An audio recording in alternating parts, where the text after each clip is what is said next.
Samsung fans are looking forward to several new products from the company later this year. New smartwatches are certainly on the list.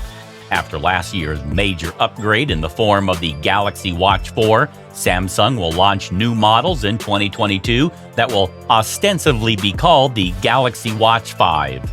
Details about the new smartwatches are slim at this point in time. However, the Galaxy Watch 5 battery has appeared online in a regulatory filing.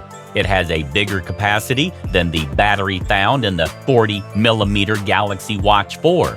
Before we begin our today's video, please tell us from which country are you guys watching our today's video from? We love reading your comments. So guys, back to the topic. We have been hearing multiple rumors about battery improvements in the upcoming Galaxy Watch 5. This is the battery that will be found inside the SM-R900 model of the Galaxy Watch 5. It will likely be the replacement of the existing 40mm Galaxy Watch 4. It has a rated capacity of 276 mAh.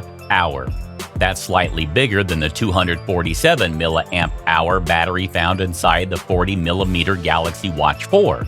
This is a good indication that we may see bigger batteries across the entire upcoming Galaxy Watch lineup. An earlier report suggested that the Galaxy Watch 5 series will enter mass production in the third quarter of this year. We should expect it to be unveiled around the months of August or September. Samsung may further improve the health and fitness features of its smartwatches. It was reported recently that the Galaxy Watch 5 may come with a temperature sensor. This will enable users to get a reading of their body temperature on demand, with the smartwatch also alerting them if they have signs of a fever. We can be sure that more details about the new smartwatches will emerge in the coming weeks and months. It will be interesting to see what Samsung brings to the table with the Galaxy Watch 5. So guys, I hope you liked our today's video. If you really did, then smash that like button. And don't forget to subscribe to our gadgets-friendly channel, Gadgets Times.